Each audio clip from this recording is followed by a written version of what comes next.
선관위가 수의계약을 하는데 상위 5개 업체가 선관위 수의계약의 절반을 독점한다는 겁니다. 지금 화면에 뜨죠. 자, 제가 이 방송 프로그램 포맷을 좀 바꿨습니다. 여러분이 알기 쉽게 가독성이 좀 높도록 그리고 저작권 문제를 피해 갑니다. 네, 요즘 저작권 시비가 많거든요. 그래서 저희들이 자체 이렇게 만든 디자인한 그래픽을 통해서 여러분들이 알기 쉽게 이해하실 수 있도록 저희들이 이렇게 준비했습니다. 괜찮죠? 네, 괜찮죠? 네, 이런 식으로 갑니다. 자, 지금 상위 5개 업체가 선관위 수의계약을 절반을 독점한대요. 절반. 참 너무 어마어마한 이야기인데, 어제 오후부터 사실 그 에어컨 조금만 낮춰주세요. 온도를 한 1, 2도만 낮춰주세요. 네, 뭐 디자인 괜찮죠? 이렇게 갑니다. 상위 5개 업체가 선관위 수의계약 절반을 독점하는데, 오늘 중앙일보 보도를 보면은 주진우 의원이 이제 중앙선관위로부터 제출받은 자료입니다. 참 국회의원들이 이 자료 제출 요구권이 있기 때문에 이게 어마어마한 권한이자 무기죠. 이걸 잘 활용하면 국민들의 어떤 그런 가려운 데를 잘 긁어줄 수가 있어요. 잘 긁어줄 수가 있어요.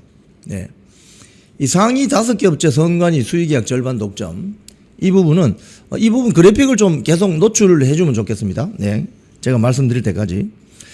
지금 5년간 그 수의계약 규모를 분석해 봤더니 5개 업체가 이 수의계약을 거의 독점하다시피 하고 있어요. 계약 금액이 1185억 원입니다. 1185억 원. 그러니까 전체 수의계약 규모가 2400억 원인데 이 중에 거의 절반이 1185억 원을 5개 업체가 독점하고 있다는 거죠. 이거 뭐 뭔가 냄새 나죠. 예? 자, 그런데 계약을 어떤 걸 하느냐, 이게 이제 중요하죠. 여러분, 제가 어젯밤 방송에서도 말씀드렸다시피 타이완의 그 수개표 현장에 기계 있습니까? 기계. 개표기 기계. 샥샥샥샥샥샥샥 카운팅하는 기계 있어요, 없어요? 없습니다. 그 누가 하느냐? 사람이 다 합니다. 사람이. 즉 투표함에 들어간 투표 용지를 투표 끝났습니다. 이러면 사람이 그걸 끄집어내요. 사람이 끄집어내요. 이렇게 끄집어내서 딱 보여줍니다. 이렇게 딱 이 투표 용지를 끄집어내서 딱 보여줍니다. 그러면 옆에 있던 사람이, 한 사람은 칠판에 적어요. 발을 정자로 5개씩, 이렇게 5개씩 적고, 옆에 있는 사람은 그 투표 용지를 받아서 1번, 2번, 3번 이렇게 하죠. 자, 그런데 선관위의 수의계약을 절반을 독점하고 있는 업체들이 전부 뭐냐? 제조업체가 어떤 제조업체냐? 전부 이겁니다. 전산장비와 네트워크, 보안, 선거 시스템 관련 업체. 여기 보면은 통신 관련 업체가 345억 원으로 가장 많고, 통신, 컴퓨터 주변기기 제조업체가 336억 원, IT 서비스 업체가 204억 원. 이게 무슨 소리냐? 자, 선거는 가장 중요한 게 공정성이고 정확성입니다. 신속성과 효율성은 그 다음 문제예요. 선거 투개표, 선거의 가장 중요한 것은 공정성과 정확성입니다. 신속성, 효율성은 그 다음 문제라니까. 지금 중앙선관위가 선거 투개표 사무의 신속성과 효율성만을 강조하다 보니 컴퓨터, 모니터, 투개표, 분류기 막 이런 거 사업을 하는 거예요. 쉽게 이야기하면 수의계약 준다 이거예요. 근데 그게 선거의 공정성과 정확성을 기할 수 있느냐?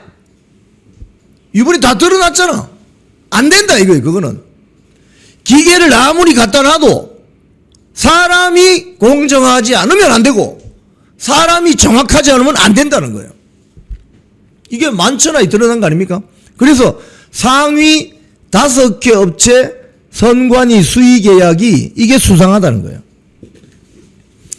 가장 많은 계약을 체결한 업체가 최근 5년 동안 24건의 수의 계약을 맺었고 24건의 계약을 체결한 업체의 총 계약 규모는 3억 8천만 원인데 건당 평균 계약 금액이 1,600만 원. 이게 무슨 소리인지 아세요, 여러분?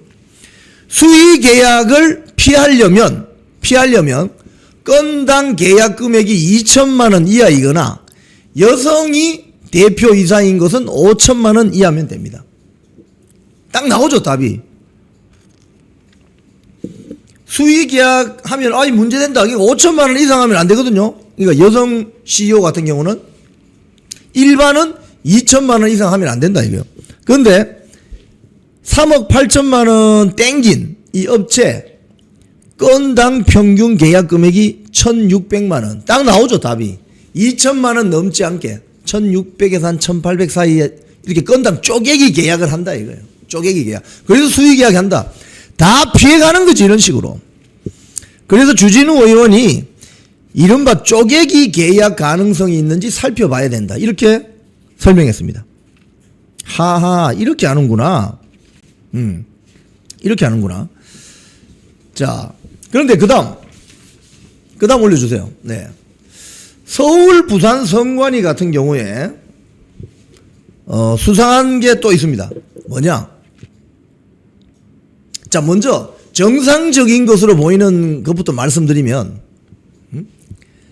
대구시 선관위는 인쇄용지를 대구에 있는 인쇄업체에 맡깁니다. 그래서 한 장당 인쇄 가격이 35원으로 제일 쌉니다. 그런데 부산시 선관위는 그 인쇄용지를 어디에다 맡긴다? 부산 중앙동에 있는 인쇄업체에 맡기는 거 아니고 경기도 성남에 있는 어떤 인쇄업체에 맡긴다. 운송료만 500만 원이 넘게 든다. 서울시 선관위, 중앙선관위는 저 350km 떨어진 전남 나주에 있는 인쇄업체에 인쇄를 맡긴다. 왜? 거기하고 왜 수의 계약을 하죠? 이상하죠, 이거? 아주 이상합니다. 그래서 이게 지금 이건 뭔가 냄새가 난다. 냄새가 난다 지금. 그래서 지금 수상하다 이거예요. 수상해. 왜 이렇게 할까? 그래서 주진우 의원의 주장은 이렇습니다. 권익위원회에 조사 의뢰를 했다 이거예요. 권익위원회에. 이 수상하다는 거예요.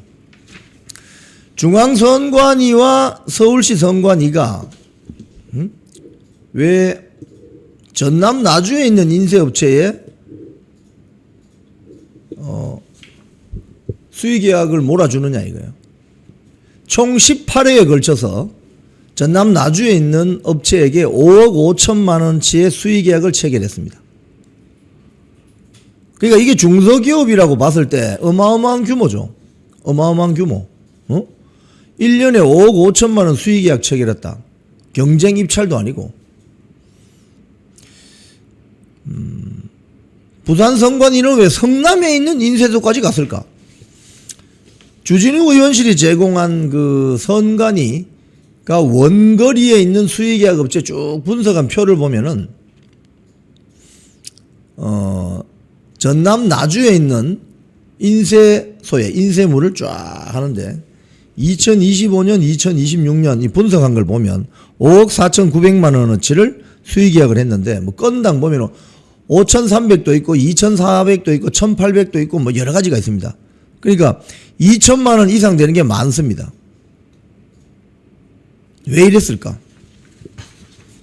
왜 서울시 선관위와 중앙선관위는 300km 이상 떨어진 전라남도 나주 그리고 부산시 선관위는 경기도 성남 업체에 왜 몰아줄까?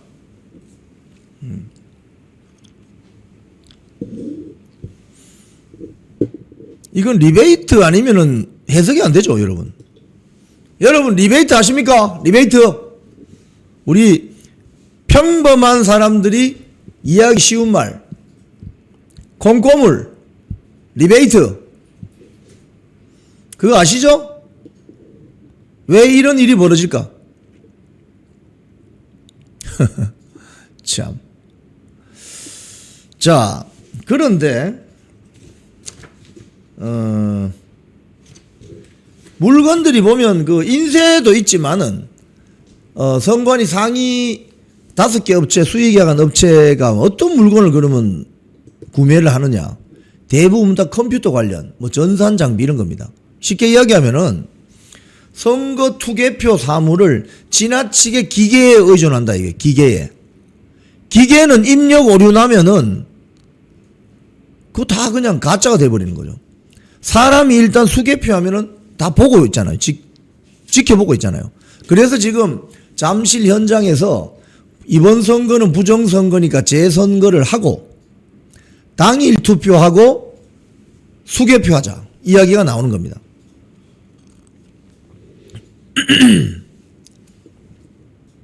딱 보면 답이 나오죠, 답이.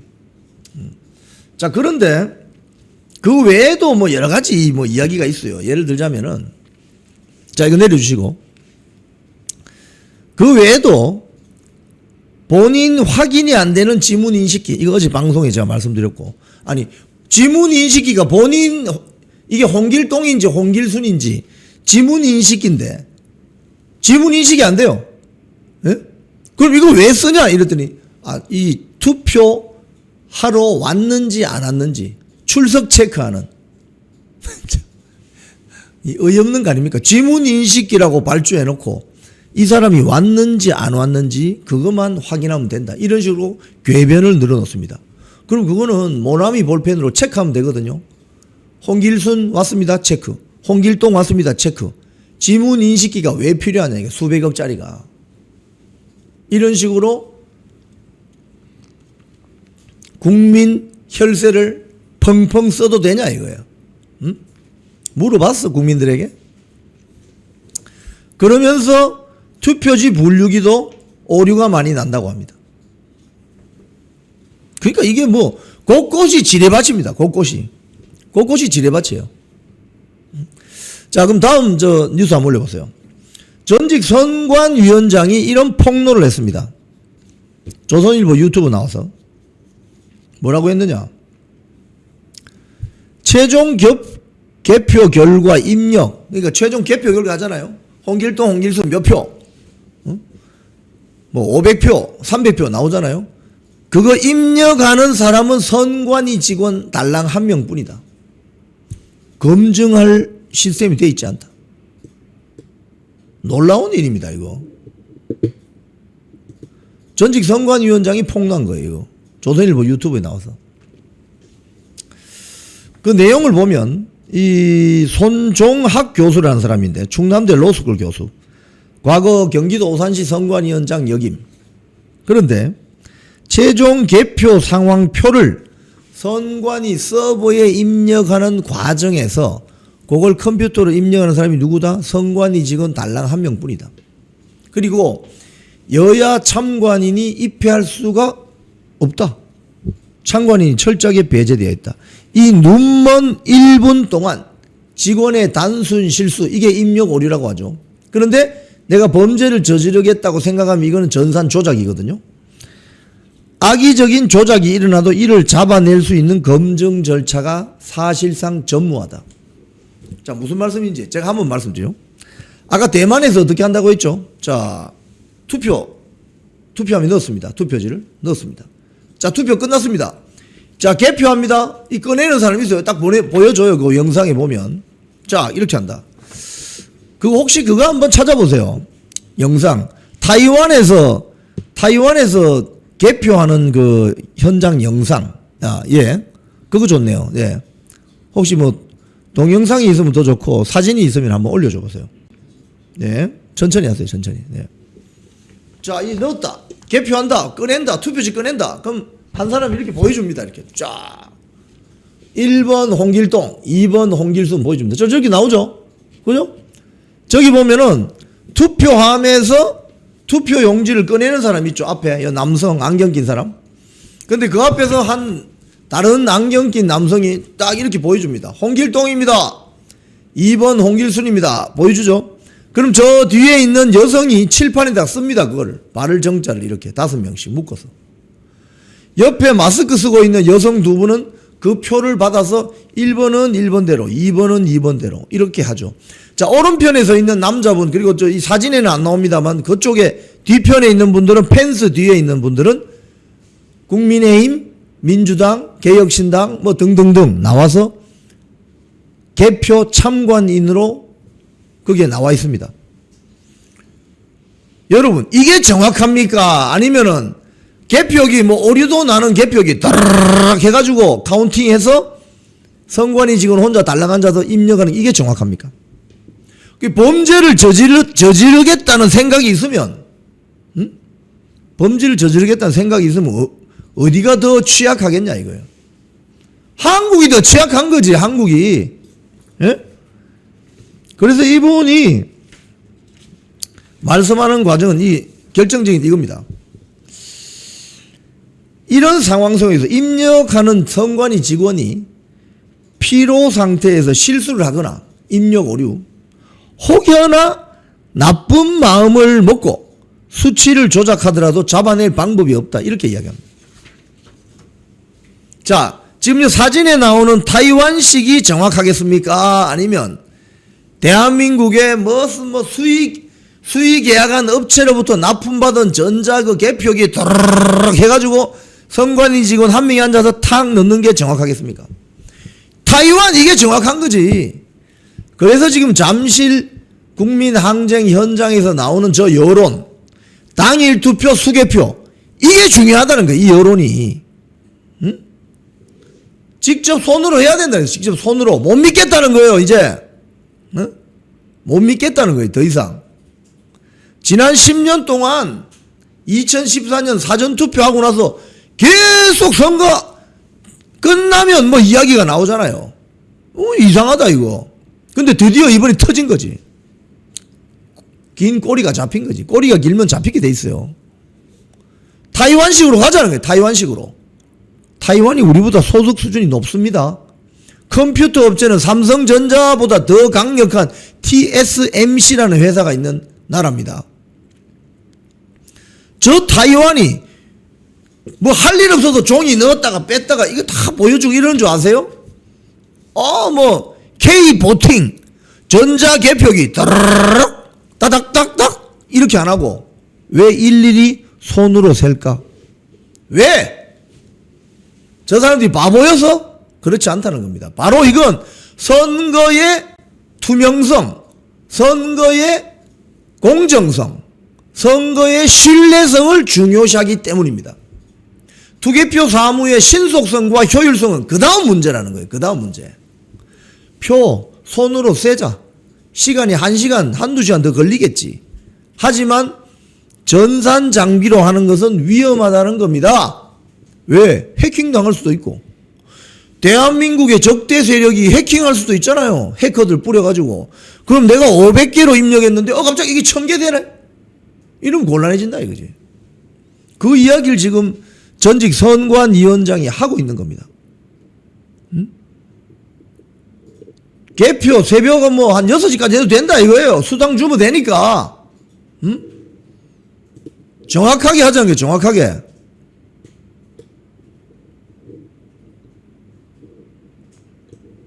참 우리 대한민국이 왜 이렇게 됐습니까? 빨리 안 해도 된다는 거예요. 빨리빨리 이제 그만해야 된다는 거예요. 빨리빨리. 뭘 빨리빨리 해? 빨리빨리는 정확하게 세야지. 투표 숫자를. 전 선관위원장이 뭐 이렇게 이야기하면 이거 할 말 다 아닌 거 아닙니까? 할 말 다 한 거죠. 자, 지금 선관위 내부에서 자체 진상규명위원회가 있습니다. 그 선관위 진상규명위원장이 어제 이런 말을 했습니다. 올려주십시오. 지금 현재 선관위 최악의 선관위다. 거의 구멍가게 수준이다. 이 박고은님 말씀대로 얼마든지 조작할 수 있다. 차집사님 날밤 개표 찬성합니다. 그래 날새도 좋다 이거야. 수당 줄 테니까 야근 수당 줄 테니까 정확하게 세라 이거 정확하게. 어디다가 장난질이야 지금.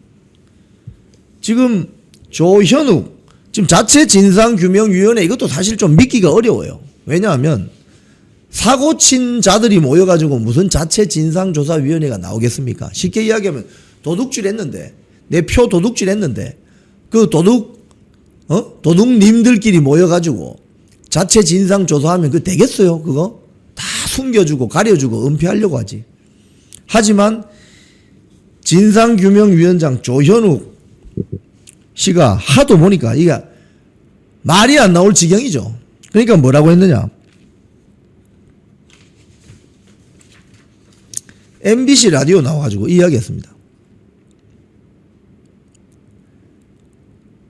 투표 용지 부족으로 투표가 중단되자 기다리던 유권자들이 모두 되돌아가 버렸다.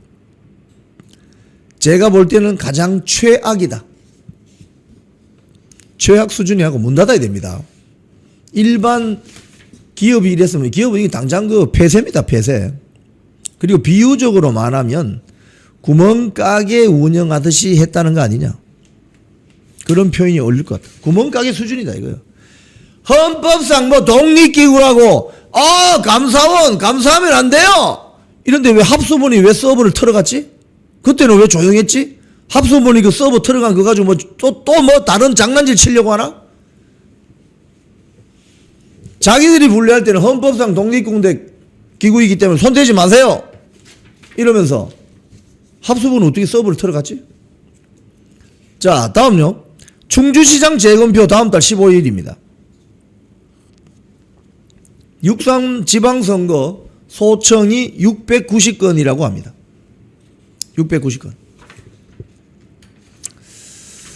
재검표가 그 오른쪽에 있는 맹정섭이라는 민주당 후보가 소청을 냈고 이걸 충청북도 선관위가 인용을 했습니다. 그래서 재검표를 합니다. 하는데 재검표에 들어가는 비용 한 3천만 원이 든다고요. 이건 맹정섭 후보가 전에 부담한다고 하는군요. 선거 소청이 전국적으로 한 690건 정도 신청이 됐습니다. 서울시장 선거 관련 소청만 30건입니다. 네. 자, 민주당 이야기 좀 하겠습니다. 민주당 고민정이가 뭐라고 했느냐. 민주당은 2030에게 위선적 세력이다. 정권 재창출 어렵겠다. 이렇게 폭탄 발언을 해버렸습니다. 어제. 왜 이러지? 고민정. 뒤늦게 실토를 하네. 왜 이럴까? 고민정이 왜 이런 이야기를 할까? 어제 석간신문에 난 건데요. 서울의 2030은 민주당을 철저하게 외면했다. 그들에게 민주당은 격차를 만들고 방치한 기득권 세력, 계층 이동의 사다리를 오른 뒤에 걷어차버린 위선적 세력, 어렵게 취업한 청년들도 월세 내고 식비 쓰면 통장에 남는 것이 없다. 이들에게 코스피 9천은 남의 나라 이야기다. 오히려 박탈감과 절망만 더 커지는 소식이다. 열심히 일해도 안정적인 삶에 도달하기가 어렵고 내 집 마련은 꿈도 못 꾼다. 내가 열심히 일해서 받은 노동 소득만으로는 자산 격차를 따라잡을 수 없는 현실 앞에서 청년들은 묻고 있다. 이게 당신들이 말한 공정이냐? 이게 당신들이 외치던 정의냐? 여기까지입니다. 이 다음부터 한 이야기는 당내 명청대전 관련 분란을 우리가 일으키면 안 된다. 뭐 이런 이야기예요. 자, 여기서 제가 말씀드리고 싶은 것은 민주당의 지향점, 민주당의 지지층은 어디냐? 1번 전라도 기득권 세력, 호남 지역 기득권 세력. 이게 민주당의 주 지지층입니다. 호남 지역에도 기득권이 있고 비기득권이 있어요. 거기도 뭐 잘 사는 사람이 있으면 못 사는 사람도 있어요. 부동산 많이 가지고 있는 뭐 토건 세력들도 있고 그렇지 않은 사람도 있어요. 그런데 민주당은 기본적으로 전라도 지역의 기득권 세력을 대변하는 정당이다. 여기에 서울에서 자기 집을 보유하고 있는, 쉽게 말하면 아파트 보유하고 있는 4050 세대들을 대변하는 정당이다. 이게 민주당의 본질입니다. 현재 누구는 민주당이 뭐 동진 정책을 해서 뭐 불경 지역에도 뭐 정치 세력이 있지 않느냐 뭐 이런 거 이야기하지만 본질적으로 민주당은 대한민국은 여러분 우리가 이야기를 잘 하지 않지만 국민의힘의 홈그라운드는 경상도예요. 민주당의 홈그라운드는 전라도예요. 알잖아요 우리가 다. 민주당은 그래서 호남 지역의 기득권 카르텔을 대변하는 정당이다. 플러스 수도권 지역에서 아파트 한 채는 갖고 있는 4050 세대를 대변하는 정당이다. 이겁니다. 민주당의 본질은. 그렇기 때문에 고민정의가 이렇게 이야기하는 것은 사실과 거의 부합한다. 그래서 이 지지율이 지금 어떻게 된다? 다음 장표 보여주세요. 이재명 국정수행평가.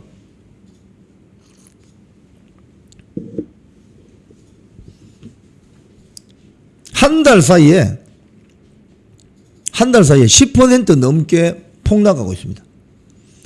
60.5%였던 지지율이 5월 둘째 주에 6월 셋째 주 이번 주 들어서 46.7까지 떨어졌습니다. 그러면 거의 14%포인트 떨어졌죠. 동시에 부정적인 여론은 올라가고 있습니다. 즉 이 말은 지금쯤은 그럼 어떻게 됐을까? 지금쯤. 아마 이 내려가는 추세를 보면 거의 40% 밑으로 떨어졌을 수도 있어요. 그렇죠? 응? 상당히 심각하다 이거. 심각하게 보인다.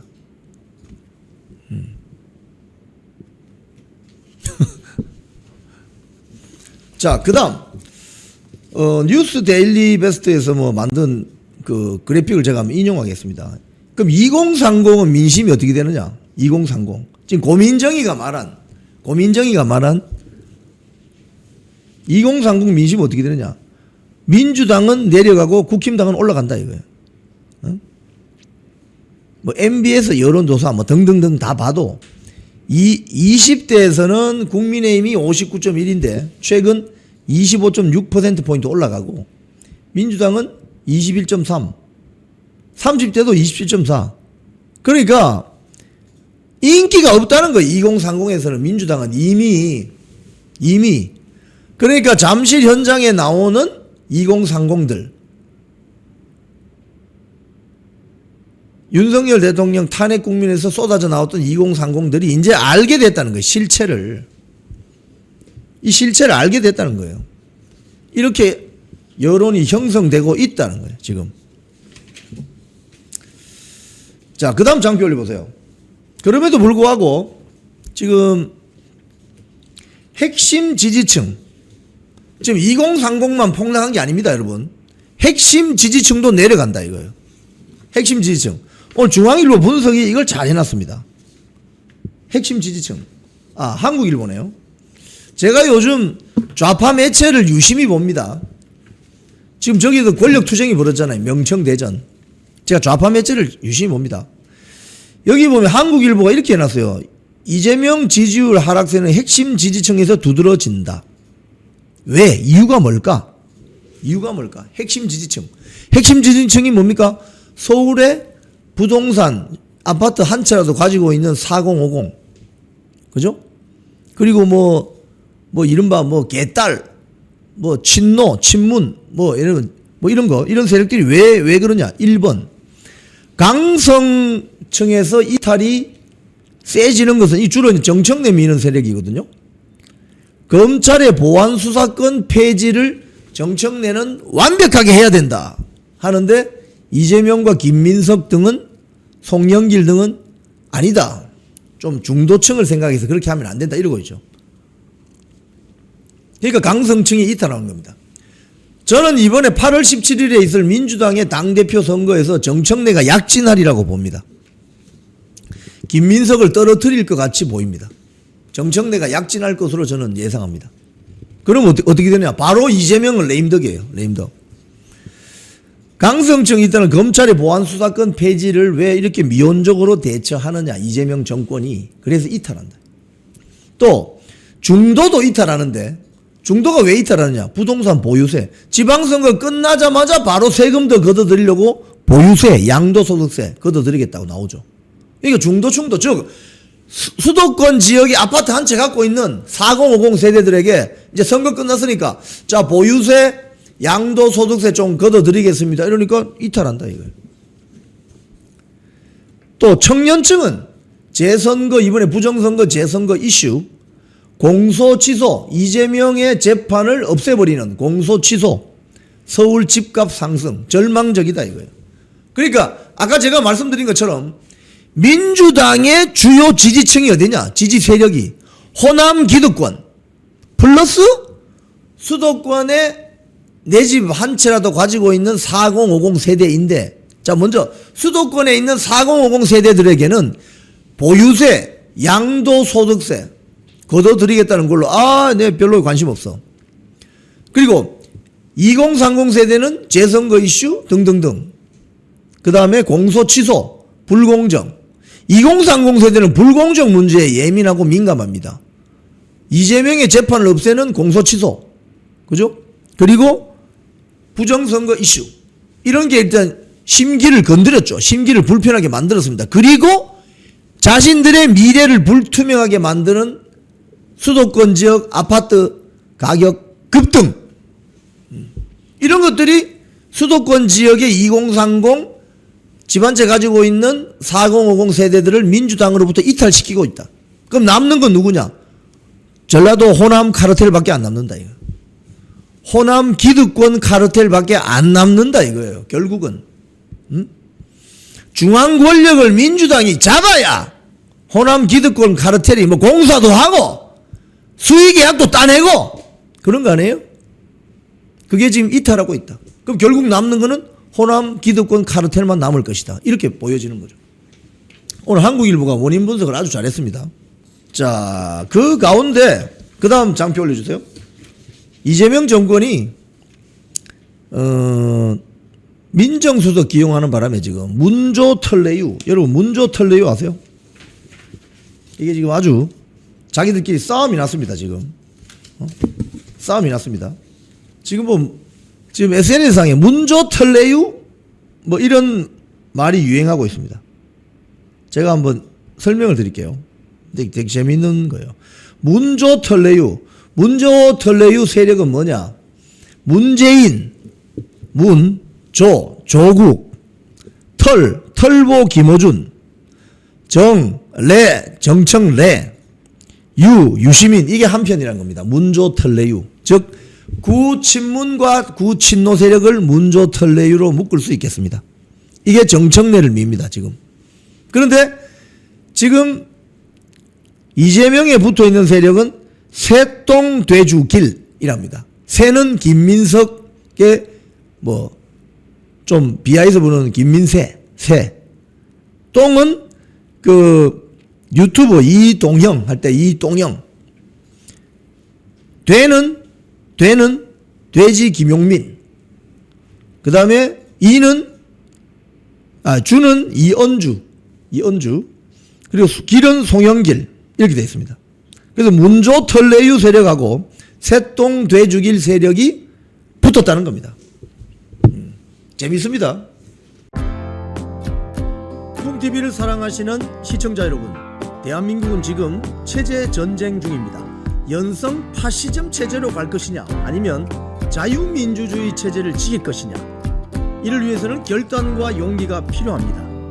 민주당의 정보통신망법이 통과되어서 오는 7월부터 시행이 됩니다. 이렇게 되면 언론 자유 훼손은 물론이고 자유우파 유튜버들의 산업 생태계에 심각한 지장이 예상됩니다. 여러분 어떻게 해야 되겠습니까? 여러분들의 도움이 필요합니다. 여러분들이 우잘사 회원에 가입하셔서 대한민국 체제 전쟁에 승리하고 국민의힘 장동혁 지도부를 지켜내고 정보통신망법을 비롯한 언론 자유를 심각하게 훼손하는 여당발 공세에 대응해 주시기 바랍니다. 우잘사 회원 많이 가입하셔서 함께 가는 여정을 만들어 갑시다. 감사합니다.